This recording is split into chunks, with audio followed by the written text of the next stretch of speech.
বরকতময় জীবন লাভের আমল। মানুষ শান্তিময় ও নিশ্চিত জীবন পেতে কত কিছুই না করে। একটু শান্তির আশায় মানুষ নিজের জীবনকে জ্বলন্ত অঙ্গার বানিয়ে দেয়। সুখের পেছনে ছুটতে ছুটতে মানুষ একসময় দুনিয়া থেকেই চলে যায়।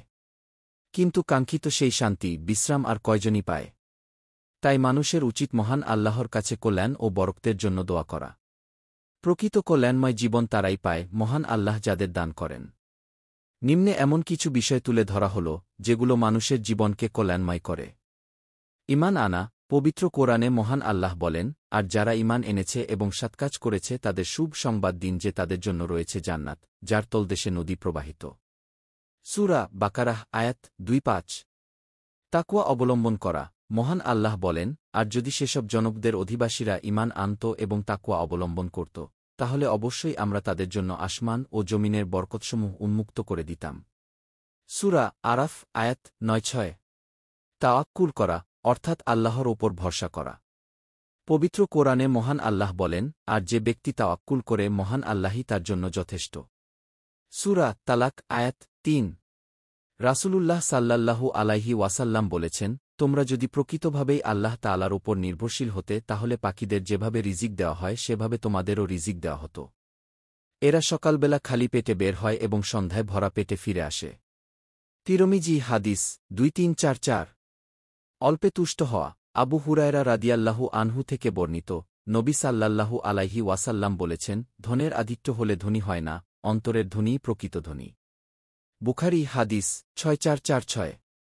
আত্মীয়তার সম্পর্ক রক্ষা করা। আনাস রাদিয়াল্লাহু আনহু বলেন, রাসূলুল্লাহ সাল্লাল্লাহু আলাইহি ওয়াসাল্লাম বলেছেন, যে ব্যক্তি স্বীয় রিজিক বৃদ্ধি ও দীর্ঘজীবী হতে চায় সে যেন আত্মীয়তার সম্পর্ক অটুট রাখে।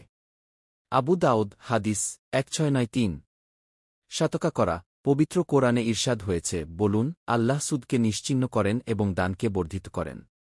সূরা বাকারাহ আয়াত ২৭৬।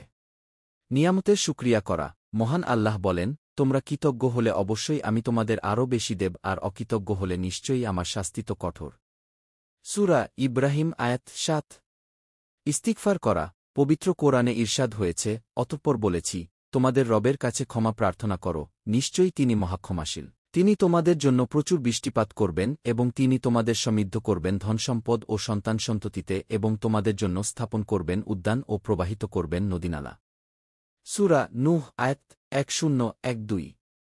নিজের চেয়ে কম সম্পদশালীদের দেখা। আবু হুরায়রা রাদিয়াল্লাহু আনহু বলেন, রাসূলুল্লাহ সাল্লাল্লাহু আলাইহি ওয়াসাল্লাম বলেছেন, তোমরা তোমাদের চেয়ে কম সম্পদশালী মানুষদের প্রতি পার্থিব ব্যাপারে দৃষ্টি দিও, তোমাদের চেয়ে ধনশালী মানুষদের দিকে নয়। এতে তোমাদের আল্লাহ তাআলার দেওয়া নিয়ামত নগণ্য মনে হবে না। তিরমিজি হাদিস ২৫১৩। অন্যের জন্য দোয়া করা। আবু দারদা রাদিয়াল্লাহু আনহু বলেন, রাসূল সাল্লাল্লাহু আলাইহি ওয়াসাল্লাম বলেছেন, কোন মুসলিম বান্দা তার ভাইয়ের অনুপস্থিতিতে তার জন্য দোয়া করলে একজন ফেরেশতা তার জবাবে বলে, আর তোমার জন্যও অনুরূপ। মুসলিম হাদিস ৬৮২০। ঘরে প্রবেশের সময় সালাম করা। আনাস রাদিয়াল্লাহু আনহু বলেন, রাসূলুল্লাহ সাল্লাল্লাহু আলাইহি ওয়াসাল্লাম আমাকে বলেছেন, হে বৎস, তুমি যখন তোমার পরিবার পরিজনের কাছে যাও তখন সালাম দিও, তাতে তোমার ও তোমার পরিবার পরিজনের কল্যাণ হবে। তিরমিজি হাদিস ২৬৯৮।